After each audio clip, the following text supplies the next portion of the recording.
तो वेलकम है दोस्तों आप सभी का। चलिए शुरू करते हैं आज का टॉपिक।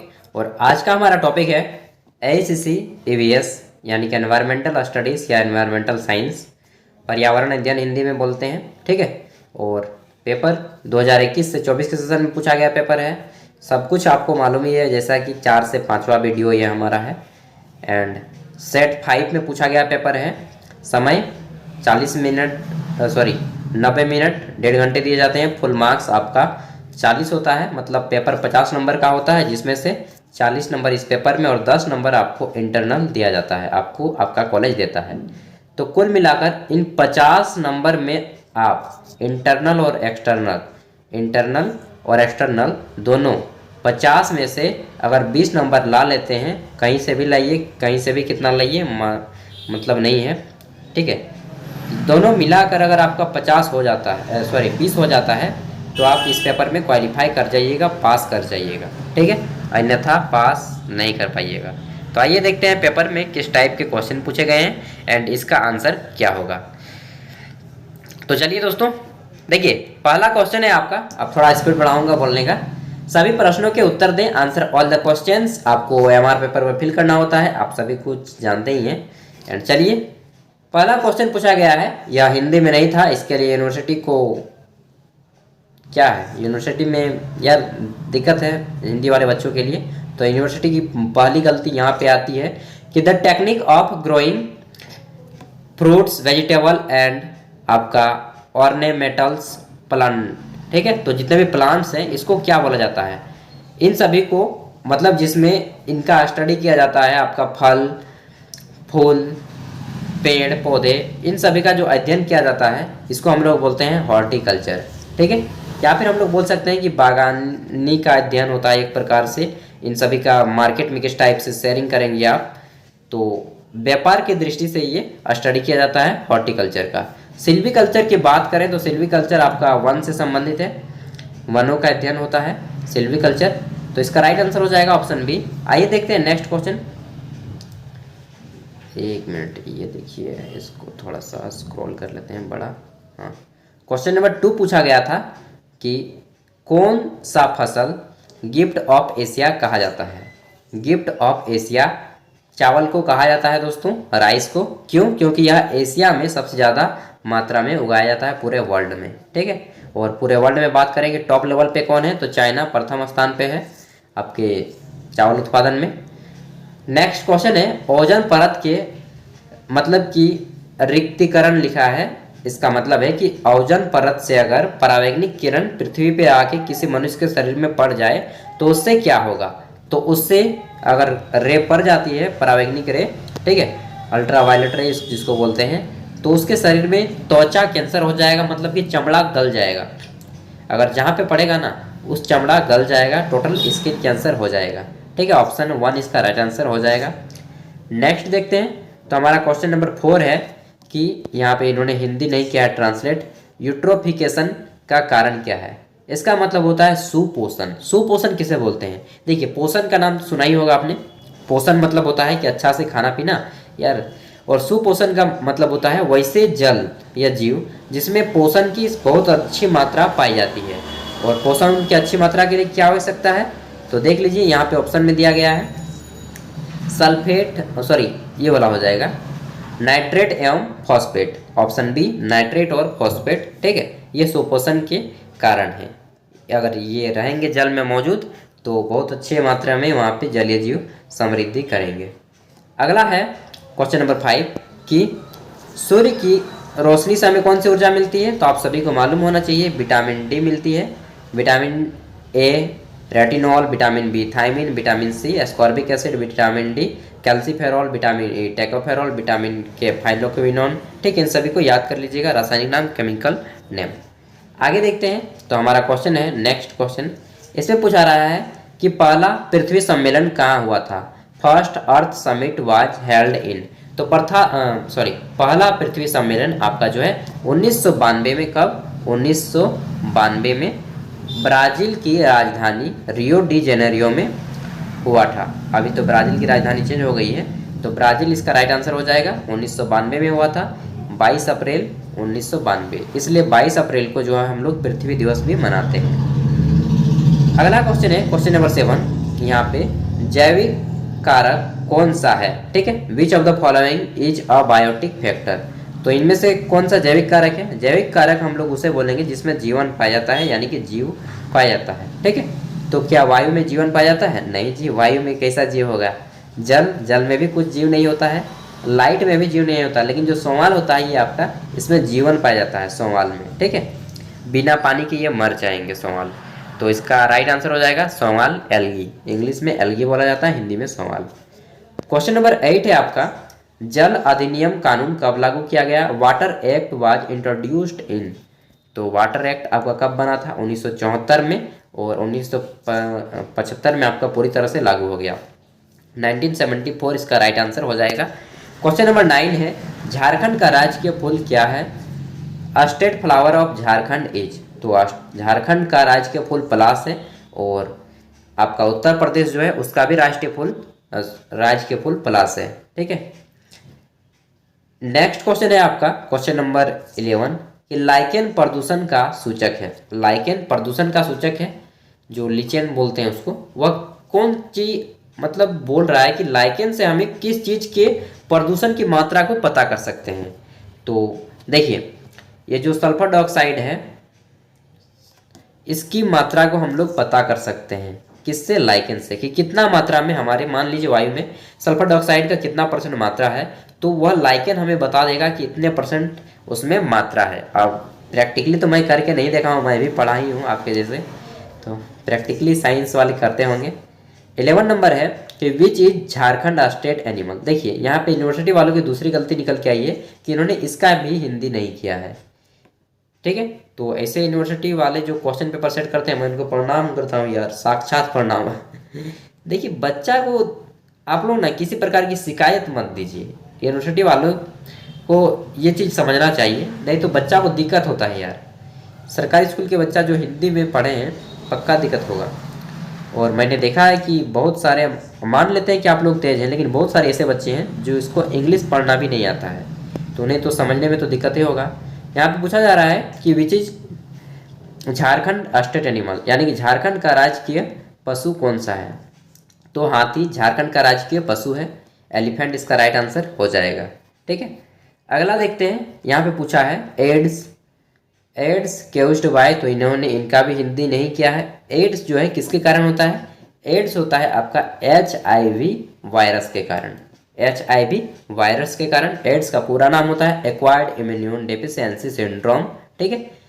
विषाणु के कारण होता है। HIV का फुल फॉर्म होता है ह्यूमन इम्यूनो, क्या होता है जी, ह्यूमन इम्यूनो डेफिशिएंसी वायरस, ठीक है। ह्यूमन इम्यूनो डेफिशिएंसी वायरस होता है HIV, और यह जब हो जाता है आपके, तो आपके बॉडी में, रक्त में जो है, ब्लड में T कोशिका का नाम की एक होती है कोशिका, उसकी मात्रा कम हो जाती है एक एवरेज से डाउन। उसके बाद आपकी जो है इम्यूनिटी पावर आपका डाउन हो जाता है। तो एड्स किससे होता है? रिलेशन बनाने से होता है। ज़्यादा आदमी से रिलेशन मत बनाइएगा, आदमी मतलब समझ रहे हैं ना। चलिए क्वेश्चन नंबर 13 है, ध्वनि प्रदूषण का मापक क्या है, ठीक है। तो नॉइस जो शोर है या फिर ध्वनि हम लोग बोलते हैं, शोर शराबा, वो किससे मापा जाता है? तो इसको मापा जाता है डेसिबल में, और शॉर्ट में इसको लिखते हैं हम लोग DB। क्या लिखते हैं? DB, डेसिबल, ठीक है। और डेसिबल ध्वनि प्रदूषण का मापक है, ठीक है। हम लोग जो बात कर रहे हैं अभी, हम आपसे 35 डेसिबल की ध्वनि में बात कर रहे हैं, और 80 डेसिबल से ज़्यादा की ध्वनि को शोर कहा जाता है, ठीक है। ये हमारे कान के लिए खतरनाक होता है। तो ये हो गया क्वेश्चन। आगे देखते हैं, क्वेश्चन है कि भविष्य में गैर परंपरागत का स्रोत क्या है, यानी कि कौन सा ऐसा यहाँ पे ऑप्शन है जो कि एक ऐसा एनर्जी सोर्स है जो रिन्यूएबल हो सकता है हमारे फ्यूचर में। तो फ्यूचर फ्यूल के नाम से हाइड्रोजन गैस को जाना जाता है, यानी कि हाइड्रोजन एनर्जी इसका राइट आंसर हो जाएगा। ओ यार, खाना खा के उठाओ ना तो थोड़ा सा डकार आ जाती है ना। आगे देखते हैं, 15 नंबर क्वेश्चन है, तत्वों के चक्रीकरण को क्या कहते हैं। तो तत्वों के चक्रीकरण को क्या कहते हैं दोस्त? देखिए जितने भी साइक्लिंग होते हैं ना, तो इन तत्वों का जो चक्रीकरण होता है उसे कहा जाता है जैव भूगर्भीय चक्र, जैव भूगर्भीय रासायनिक चक्र, ठीक है। आइए देखते हैं नेक्स्ट क्वेश्चन। क्वेश्चन है आपका 16 नंबर, ताजमहल का पीला पड़ने का कारण क्या है? ताजमहल का जो पीला पड़ रहा है, या फिर हम लोग बोल सकते हैं कि ताजमहल को धीरे धीरे दीमक की तरह खाड़ रही है, कौन कौन खा रहा है? तो यह है आपका अम्ल वर्षा, एसिड रेन इसको बोलते हैं। जब वर्षा के जल का पीएच मान 5.5 से कम हो जाता है, पीएच मान, ठीक है, 5.5 से कम हो जाता है, तब अम्ल जो होता है वह वर्षा जब होती है उसका पीएच मान अगर 5.5 से कम हो गया तब वह हमारे लिए खतरनाक हो जाती है, और 4 से यदि और नीचे चली गई तब वह एक एसिड की तरह काम करने लगता है। तो ऐसे जब वर्षा होती है तो ताजमहल जो है पीला पड़ जाता है इससे, और उसका वास्तविक रंग जाने लगा है। आगे देखते हैं। तो हमारा क्वेश्चन है 17 नंबर कि मैन इन फूड चेन, ये भी इंग्लिश में दे दिया है, देखिए मैन इन फूड चेन, यानी कि मनुष्य जो है खाद्य जाल में किसका काम करता है? तो मनुष्य खाद्य जाल में एक उपभोक्ता का काम करता है। उपभोक्ता उसे कहते हैं जो बनी बनाई चीज़ों को खाता है। जैसे सबसे पहला तो हम लोग बोलेंगे प्राथमिक उपभोक्ता हरे सोमाल को कहा जाता है, फिर हरे सोमाल बोल रहे हैं, हरे पादप को कहा जाता है जो सोमपोषी होते हैं। मान लीजिए अब जितने भी घास हैं या फिर घास को अब बकरी खा ली, तो बकरी हो गई, ये तो हो गया उत्पादक, ठीक है, उत्पादक हो गया आपका घास। बकरी हो गई प्रथम उपभोक्ता, ठीक है, प्रथम उपभोक्ता हो गई बकरी। फिर बकरी को हम लोगों ने खा लिया तो हम लोग हो गए द्वितीयक उपभोक्ता। तो इस टाइप से होता है खाद्य जाल आपका, फूड चेन जिसको बोला जाता है। क्लास 10 में आप लोगों ने अच्छे से पढ़ा होगा, नहीं पढ़े हैं तो पढ़ लीजिए, थोड़ा बहुत ज्ञान नॉलेज रखने से अच्छा होता है। अगला है 18 नंबर क्वेश्चन, ओजोन दिवस कब मनाया जाता है? When ozone day is celebrated. तो ओजोन दिवस आपका जो है कब मनाया जाता है? देखिए ऑप्शन, 16 सितंबर को मनाया जाता है, 16 सितंबर, ठीक है। आगे देखते हैं दोस्त। तो हमारा क्वेश्चन नंबर 19 है, और इसमें बोला जा रहा है कि भारत का पहला नेशनल पार्क कहाँ है? First national park in India is. तो भारत का जो पहला नेशनल पार्क था, यह अंग्रेज जब थे भारत में, ब्रिटिश भारत, उसी समय यह खोला गया था। और कहाँ पे खोला गया था? उत्तर प्रदेश में, जो कि बाद में 2001 में उत्तराखंड में अलग हो गया, तो यह उत्तराखंड के हिस्से में चला गया। तो इसका नाम है जिम कॉर्बेट नेशनल पार्क, और इससे पहले इसका नाम था हेली नेशनल पार्क। क्या नाम था? Heli national park. अब आगे देखते हैं अगला क्वेश्चन। क्वेश्चन नंबर 20 है हमारा, ग्रीन हाउस गैस नहीं है, कौन सी ग्रीन हाउस गैस नहीं है? देखिए ग्रीन हाउस गैस किसे कहते हैं इसको भी थोड़ा समझ लीजिए। केवल हमें पढ़ना ही नहीं है, हमें समझना भी है, और अपने जीवन में पढ़ाई का उपयोग भी करना है, ठीक है। तो देखिए ग्रीन हाउस गैस उसे कहते हैं जो पृथ्वी में तापमान को बढ़ाने में मदद करते हैं। तो कार्बन डाइऑक्साइड, जी हाँ, पृथ्वी का तापमान बढ़ाने में ये भी बहुत ज़्यादा मदद करता है। मीथेन, मीथेन भी मदद करता है। मीथेन का फॉर्मूला क्या होता है? CH4, नाइट्रस ऑक्साइड, ये भी मदद करता है। उसके बाद देखते हैं डी नंबर, तो नाइट्रोजन, ये मदद नहीं करता है, नाइट्रोजन, ठीक है। तो इसका राइट आंसर हो जाएगा नाइट्रोजन। नाइट्रोजन गैस अक्सर भरा जाता है क्योंकि यह हल्का गैस है, टायर वगैरह में भरा जाता है। आगे देखते हैं 21 नंबर क्वेश्चन, टिहरी बांध परियोजना कहाँ पर स्थित है? टिहरी बांध या टेहरी बांध जो बोलिएगा, यह जो है आपका गंगा की एक सहायक नदी है जिसका नाम है भागीरथी, और भागीरथी पे स्थित है। यह मुख्य रूप से आपका उत्तराखंड राज्य में पाया जाता है, ठीक है। आगे देखते हैं क्वेश्चन 22 नंबर। यहाँ पे पूछा जा रहा है कि पारिस्थितिकी पिरामिड सामान्यतः कितने प्रकार के होते हैं? तो पारिस्थितिकी पिरामिड जो होते हैं यह मुख्य रूप से आपके 3 प्रकार के होते हैं। कितने लेवल इसके होते हैं? 3 लेवल के होते हैं, ठीक है, 3 लेवल होता है इसका। अगला है कि 23 नंबर क्वेश्चन, एडेफिक कारक किससे संबंधित हैं? तो एडेफिक जो कारक है, मतलब कि यहाँ पे इसका हिंदी करना चाहिए, मृदा तत्व किससे संबंधित है? तो आपके ये मृदा से संबंधित है। इसमें मृदा की जो संरचना होती है, स्ट्रक्चर ऑफ सोइल, उसके बारे में दिया जाता है, उससे रिलेटेड है। तो बी नंबर हो गया 23 का। आगे देखते हैं 24 नंबर। 24 नंबर हमारा क्वेश्चन है, फोटोकेमिकल स्मॉग क्या है? फोटोकेमिकल स्मॉग में प्रायः पाया जाता है, क्या पाया जाता है? तो फोटोकेमिकल स्मॉग में मुख्य रूप से आपका ओजोन पाया जाता है। ओजोन, ओजोन का सूत्र क्या हो जाता है? ओजोन लेयर, उसका सूत्र होता है O3, यानी कि इसमें ऑक्सीजन के 3 अणु पाए जाते हैं, ठीक है। और यह आपका समताप मंडल में पाया जाता है, जिसको इंग्लिश में स्ट्रेटोस्फेयर बोला जाता है। अगला है क्वेश्चन, ये भी देखिए यूनिवर्सिटी वालों ने इसका भी हिंदी नहीं किया है, इसलिए थोड़ा आप लोग ज़्यादा होगा बेटर कि कितना यहाँ दोष दीजिएगा यार, ये नहीं सुधरेंगे। ठीक है, सुधरना तो पड़ेगा, लेकिन हमें उससे पहले सुधरना होगा। हमें इंग्लिश को मजबूत करना होगा। ये नहीं कि ये विदेशी लैंग्वेज है, नहीं। भारत में इंग्लिश सीखना एक प्रकार की स्किल है दोस्त, सही बता रहा हूँ। भारत में आप कुछ भी नहीं जानी, कुछ भी नॉलेज नहीं है आपके पास, मतलब नॉलेज है थोड़ा बहुत है एवरेज आदमी के, लेकिन अगर आपका इंग्लिश ज़्यादा है ना, बेटर है, तो सच बता रहा हूँ आपके पास आदमी अट्रैक्शन से आ जाएंगे। आपको कॉल सेंटर में अच्छे अच्छे काम मिल सकते हैं बहुत सारे जगह पे। तो इंडिया में इंग्लिश जो है भारत में एक लैंग्वेज नहीं, एक स्किल है। ठीक है, एक कला है। तो सीखिए, इसको सीखिए, बेरोजगार मत बैठिए। 25 नंबर है कि विच of the following is non luminous, यानी कि लुमिनस का मतलब होता है चमकदार। इनमें से किसके पास अपने स्वयं की जो है चमक नहीं होती है? तो सूर्य। सूर्य जी बात करते हैं जला देगा यार, इतना चमक होता है इसके पास, तो इसका ये तो होगा नहीं। तारा, तारा तो सूर्य का बाप है ना तारा उससे ज़्यादा चमकदार होती है, तो ये भी नहीं होगा। चांद, हाँ चांद हो जाएगा यहाँ पे राइट आंसर, क्योंकि चांद जो है दूसरों की रोशनी से चमकता है। चांद किसकी रोशनी से चमकता है? सूर्य की रोशनी से चमकता है, तो चांद इसका राइट आंसर हो जाएगा, मून। ठीक है, 4 दिन की चांदनी फिर अंधेरी रात है, कहावत सुने हैं ना, याद रखिएगा। तो वैसा कुछ काम ना कीजिएगा जिससे कि आपको लगे कि 4 दिन की चांदनी है यार, फिर तो अंधेरी रात है, परमानेंट आपको रात करनी है। 26 नंबर है, बैटरी की कौन सी ऊर्जा विद्युतीय ऊर्जा में परिवर्तित होती है? तो जो बैटरी में एनर्जी होता है वह आपका रासायनिक ऊर्जा होता है। तो बैटरी की जो ऊर्जा होती है विद्युत ऊर्जा में परिवर्तित होती है, रासायनिक ऊर्जा होती है, और जब हम लोग उससे टॉर्च चलाते हैं तो वह विद्युत ऊर्जा में कन्वर्ट हो जाती है। तो केमिकल एनर्जी टू आपका हो जाता है विद्युत एनर्जी, इलेक्ट्रिक एनर्जी में। ठीक है, राइट आंसर ऑप्शन सी हो जाएगा। आगे देखते हैं, तो हमारा क्वेश्चन है 27 नंबर, सबसे ज़्यादा रफ्तार किसकी होती है?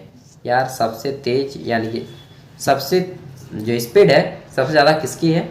सबसे ज़्यादा वेग किसका है? तो यहाँ पर लाइट राइट आंसर हो जाएगा, लाइट, प्रकाश, क्योंकि प्रकाश का वेग सबसे ज़्यादा होता है और उसका वेग कितना होता है? तो 3 × 10⁸ मीटर पर सेकेंड होता है। कितना होता है? 8 मीटर पर सेकेंड।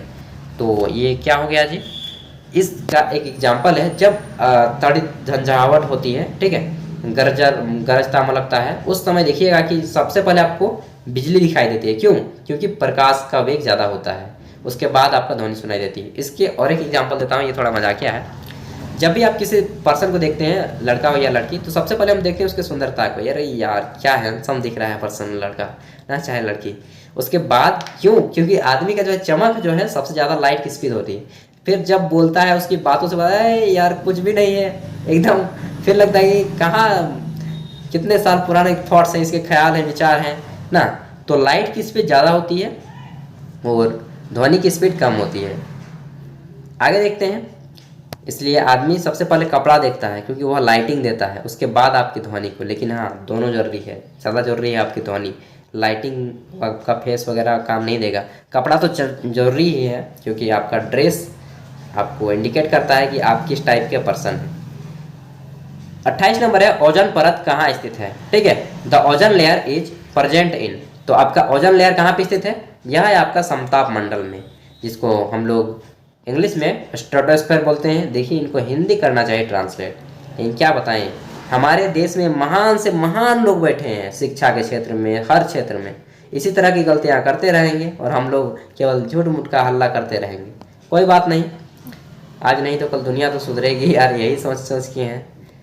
कौन सी गैस वायु में सबसे अधिक है? तो वायु में सबसे ज़्यादा जो होती है प्रेजेंट, वह होता है आपका नाइट्रोजन। कितना होता है? 78% नाइट्रोजन होता है हमारे एयर में। आगे देखते हैं क्वेश्चन नंबर 30, और यहाँ पे बोला जा रहा है कि मीनिंग ऑफ BOD। BOD का फुल फॉर्म क्या होता है, ये पूछा जा रहा है। ठीक है, BOD का पूरा नाम होता है आपका बायोलॉजिकल ऑक्सीजन डिमांड। क्या होता है? Biological oxygen demand. आगे देखते हैं, 31 नंबर क्वेश्चन है कि भारत में कितने हॉटस्पॉट हैं? ठीक है, हॉटस्पॉट कितने हैं? तो इनकी संख्या है अभी भारत में प्रेजेंट टाइम में 4 हो गए हैं। ठीक है, कितने हैं? 4 हैं, 4। आगे देखते हैं, 32 नंबर क्वेश्चन है कि जापान में मिनी माता बीमारी जल में किस तत्व के कारण हुई है? तो जापान जो है एक देश है जो कि काफ़ी डेवलपिंग कंट्री है। सेकेंड वर्ल्ड वॉर में इसके 2 शहर को उड़ा दिए गए थे, हिरोशिमा और नागासाकी में, आपको मालूम ही है। उसी जापान में एक शहर का नाम है मिनीमाता। शहर का नाम है मिनीमाता, जहाँ से एक बीमारी उत्पन्न होती है। उस बीमारी में क्या होता है कि अगर आपके पानी में पारा का मिश्रण होता है, जो पारा होता है, तो आपको एक डिजीज हो जाती थी। उस डिजीज को मिनीमाता नाम दिया गया। क्यों? क्योंकि इस जो बीमारी है उस उसी शहर से उत्पन्न हुई जिस शहर का नाम था मिनीमाता। तो उस जापान की एक शहर का नाम है मिनीमाता, उसी के नाम पर इस बीमारी का नाम रखा गया है। और यह किसके कारण होता है? जब आपके पानी में किसकी मात्रा हो जाती है? पारा की मात्रा हो जाती है, जिसको हम लोग इंग्लिश में मरकरी बोलते हैं। पारा यह एक धातु है जो आपका लिक्विड फॉर्म में पाया जाता है, तरल अवस्था में पाया जाता है, चांदी की तरह चमकता हुआ दिखता है। आप लोगों ने कभी देखा होगा। अगला है CNG का फुल फॉर्म पूछा गया है। तो इसका फुल फॉर्म होता है compressed natural gas. Compressed natural gas, संपीड़ित प्राकृतिक गैस। देखिए संपीड़न प्राकृतिक गैस देना चाहिए, यहाँ पे नेचुरल को नेचुरली लिख दिया। वाह रे वाह ट्रांसलेटर यार उससे अच्छा मुझे बुला लेता। मतलब एक कहावत के तौर पर बोल सकते हैं नहीं यार कि देखिए इतना तो गलती नहीं करना चाहिए। गलती नहीं है लेकिन थोड़ा बहुत ध्यान रखना चाहिए। 34 नंबर है, पृथ्वी पर ऊर्जा का प्रमुख स्रोत क्या है? Main source of energy on earth is. तो पृथ्वी पर ऊर्जा का जो सबसे अच्छा स्रोत है, अच्छा नहीं बोलेंगे, सबसे बड़ा स्रोत बोलेंगे, वह है सूर्य। पृथ्वी के हमारा ब्रह्मांड जो बोल सकते हैं, ब्रह्मांड अभी तो हम लोग नहीं जानते हैं यार, लेकिन ब्रह्मांड बोल सकते हैं कि हमारे जहाँ पे रहते हैं वहाँ पे ऊर्जा का स्रोत है ओनली एक सन।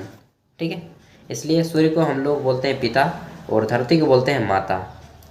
आगे देखते हैं। तो हमारा है 35 नंबर क्वेश्चन, एस्चुअरी किस पारिस्थितिकी तंत्र का उदाहरण है? पारिस्थितिकी तंत्र का उदाहरण एस्चुअरी। तो एस्चुअरी यहाँ पे देखिए इन्होंने ट्रांसलेट नहीं किया, ये भी हम लोग गलती बोलेंगे। तो इतनी सारी गलतियां यूनिवर्सिटी के द्वारा की गई है। एस्चुअरी का मतलब आपको भी समझ में नहीं आएगा यार क्या बोल रहा है एस्चुअरी। तो इसका मतलब होता है मुहाना, नदी का मुहाना, मुहाना। ठीक है, मुहाना किसको बोलते हैं जी? तो थोड़ा समझा देता हूँ। जब नदी जो है आपका समुद्र, मान लीजिए ये नदी है, नदी जहाँ पे समुद्र में आके मिलती है, जिस स्थान में जाकर के समुद्र और नदी का मिलन होता है, उस स्थान को नदी का मुहाना कहते हैं। तो यह किससे संबंधित है? नदी समुद्र किससे संबंधित है? वन से नहीं, जल से संबंधित है। तो इसका राइट आंसर हो जाएगा आपका वाटर, जल। ठीक है, ऑप्शन ए इसका सही हो जाएगा। आई होप, मैं उम्मीद करता हूँ कि आप लोग मेरी बातों को समझ रहे होंगे। समझ रहे हैं तो वीडियो को लाइक कर दीजिए। चलिए जी, आपके लिए इतना मेहनत करता हूँ। मेहनत क्या करना भी चाहिए यार, मेहनत नहीं करेंगे तो खाएंगे क्या और आगे बढ़ेंगे कैसे? आप लोग भी मेहनत कीजिए, आगे बढ़िए। 36 नंबर है, CFC का प्रयोग किया जाता है। सबसे पहले तो CFC का फुल फॉर्म जान लीजिए। इसका होता है क्लोरोफ्लोरोकार्बन। ठीक है, और कहाँ पे प्रयोग होता है इसका? तो देखिए अक्सर जो मशीनें जो घूमती हुई प्रतीत होती हैं, जैसे कि आपका इंसुलेटर हो गया, ये भी CFC रिलीज करता है। उसके बाद प्रणोदक मशीन भी आपका इंसुलेटर CFC गैस रिलीज करता है। रेफ्रिजरेटर जिसे हम लोग फ्रिज बोलते हैं और ठंडा की चीज़ें ठंडा करने के लिए रखते हैं ना, तो वो फ्रिज से भी आपका CFC गैस निकलता है। उसके बाद जो है आपका क्लोरोफ्लोरोकार्बन। ठीक है, ये आपका एयर कंडीशनर जो बाल सुखाने के लिए इस तरह से झाड़ते हैं ना, फिल्म में देखे होंगे यार, रियल में तो मैं भी नहीं देखा हूँ, तो उसमें भी आपको मिल जाता है CFC। अब बोलेंगे यार हम लोग को पढ़ा क्यों रहे हैं यार, जब आप लोग को मालूम है, सरकार को मालूम है, तो बैन करवा दीजिए। बैन नहीं करवाइएगा तो लिमिट रख दीजिए कि इतना तक का आप लोग कुछ टेक्निक लगाइए। हम लोग को बता दिया जा रहा है, चलिए सीखेंगे, हम लोग ही चेंज करेंगे। देखिए जब तक पे डेमोक्रेसी में सिविलाइजेशन लोग नहीं आएंगे ना, तब तक इंडिया क्या कोई भी देश चेंज नहीं हो सकता है। आगे देखते हैं। 37 नंबर है, जैव निम्नीकरण अपशिष्ट होता है। Which of the following is said to be a biodegradable waste. तो बायोडिग्रेडेबल वेस्ट किसको बोलते हैं? जो आपका आसानी से क्या होता है, जैव निम्नीकरण, जो आसानी से सड़ गल के समाप्त हो जाता है, मिट्टी में मिल जाती है, मिट्टी में परिवर्तित हो जाती है, उससे हम लोग बायोडिग्रेडेबल यानी कि जैव निम्नीकरण कहते हैं। और जो आसानी से सड़ता गलता नहीं है, मतलब कि करोड़ों साल, लाखों साल, अरबों साल लग जाते हैं उसको सड़ने के लिए, तो उसको हम लोग नॉन बायोडिग्रेडेबल या फिर गैर जैव निम्नीकरण कहते हैं। ठीक है, तो यहाँ पे पूछा जा रहा है कि जैव निम्नीकरण यानी कि जो सड़ गल के समाप्त हो जाता है कुछ ही समय में। तो प्लास्टिक नहीं जी, प्लास्टिक तो बिल्कुल नहीं है, प्लास्टिक तो बहुत सारा समय ले लेता है। शीशा भी नहीं, शीशा भी बहुत सारा समय लेता है, करोड़ों साल ले लेता है उसको सड़ने गलने में। उसके बाद कर लेते हैं पॉलीथीन, तो पॉलीथीन भी नहीं ले, ये भी प्लास्टिक और पॉलीथीन तो बात बराबर है। ठीक है ना, मुड़ी बोलिए चाहे खजारी बोलिए, बात बराबर है। अंडा का जो छिलका होता है यह इजीली आपका सड़ जाता है और मिट्टी में परिवर्तित हो जाता है, क्योंकि अंडा का जो छिलका होता है वो कैल्शियम कार्बोनेट का बना होता है, CaCO3 उसका फॉर्मूला होता है। ठीक है, आगे देखते हैं। क्वेश्चन नंबर हमारा 38 है और ये बोला जा रहा है कि नवीकरणीय ऊर्जा इसमें कौन सी है। आपको बताना है कि विच of the following is renewable source of energy. तो रिन्यूएबल सोर्स ऑफ एनर्जी यानी कि जिसको हम लोग फिर से यूज कर सकते हैं। कोयला को कर सकते हैं? नहीं दोस्त, खत्म हो गया तो खत्म हो ही गया वो परमानेंटली। अगला है यूरेनियम। यूरेनियम तो एक खनिज है, खत्म हो गया तो खत्म हो गया। हवा, हवा को कितना भी यूज कीजिए खत्म नहीं होगा। ठीक है, तो विंड इसका राइट आंसर हो जाएगा। विंड, कहीं पे एयर भी लिखा जाता है हवा के लिए, जो भी आप यूज करना चाहें। 39 नंबर क्वेश्चन है आपका कि ठोस को ताप द्वारा द्रव में बदलने की प्रक्रिया को क्या कहते हैं। तो यह क्लास 9 के क्वेश्चन है, देख लीजिए। ठोस को ताप द्वारा या ठोस को द्रव में बदलने की प्रक्रिया को कहते हैं गलनांक, मेल्टिंग पॉइंट इंग्लिश में बोलते हैं। ठीक है, गलनांक। तो इसका राइट आंसर हो जाएगा आपका ये गलनांक। आगे देखते हैं, अंतिम क्वेश्चन है इस पेपर का। और 40 नंबर क्वेश्चन क्या है, कार्बन मोनोऑक्साइड एक प्रदूषक है क्योंकि। ठीक है, carbon monoxide is a pollutant because it, carbon monoxide क्या है, एक प्रदूषक है क्योंकि ऑक्सीजन से प्रतिक्रिया करती है। नहीं, कार्बन मोनोऑक्साइड जो है आपका CO इसका सूत्र होता है, सांकेतिक नाम। यह हमारे जो है हीमोग्लोबिन, हीमोग्लोबिन जो हमारा RBC होता है, रेड ब्लड सेल्स, उसमें हीमोग्लोबिन पाया जाता है, एक पिगमेंट होता है। तो हीमोग्लोबिन से प्रतिक्रिया करता है और यह हमारे, मान लीजिए नाक से घुस गया कार्बन मोनोऑक्साइड, एक गैस है तो घुस ही जाएगा। गाड़ी के पीछे रहेंगे, घुस गया। अब क्या होता है कुछ कंडीशन में, तो यह ज़्यादा मात्रा में जब घुस जाता है तो हमारी बॉडी में यह हीमोग्लोबिन के साथ घुस जाता है। और हीमोग्लोबिन में RBC होता है, लेकिन वह RBC का स्थान ले लेता है और यहाँ पे श्वसन की जो दर है उसको कम कर देता है और हम लोगों को सांस लेने में दिक्कत होने लगती है, जिसके कारण हम लोग सांस नहीं ले पाते हैं, तो हार्ट अटैक वगैरह भी आ सकता है। ठीक है, तो सांस लेने में दिक्कत हो जाती है। तो इसका राइट आंसर हो जाएगा हीमोग्लोबिन से प्रतिक्रिया, रिएक्शन कर जाता है। ठीक है, कार्बन मोनोऑक्साइड। तो ये था आपका। एंड हीमोग्लोबिन हमारे बॉडी में कितना होना चाहिए, तो मेल के बॉडी में, हम लोग के पुरुष के बॉडी में होना चाहिए कितना। जैसे कि हम लोग पेशेंट का चेक करते हैं तो बताते हैं कि मेल का बॉडी में कम से कम मिनिमम, जैसे हम लोगों के यंग बात करें तो 14%, 14 ग्राम से ज़्यादा होना चाहिए हीमोग्लोबिन। अगर फीमेल हैं तो 12 ग्राम से ज़्यादा होना चाहिए। और विशेष रूप से जो माताएं बनने वाली हैं उनकी हीमोग्लोबिन चेक किया जाता है। तो आप लोग भी अपना हीमोग्लोबिन वगैरह चेक करा के रखें। आज का क्वेश्चन है हमारा, चलिए बताइएगा कि सर्वग्राही ब्लड ग्रुप कौन सा होता है। यूनिवर्सल एक्सेप्टर, लाइन भी कट गया यार। यूनिवर्सल एक्सेप्टर जो ब्लड ग्रुप होता है वह कौन सा होता है आपको बताना है। एंड चलिए, अब तो कैसा दिख रहा है यार, बहुत जैसा दिख रहा कोई बात नहीं दोस्त, चलिए फिर मिलते हैं नेक्स्ट वीडियो के साथ। तब तक के लिए बाय। पढ़िए, अपने आप के लिए खुद भी आगे बढ़िए एंड देश दुनिया को आगे बढ़ाइए। ठीक है, कभी भी कुछ ऐसा काम कीजिए जिससे आप अमीर बने यार, क्योंकि हमारा भारत बहुत गरीब है और विशेष रूप से हमारा राज्य। Thank you, all the best.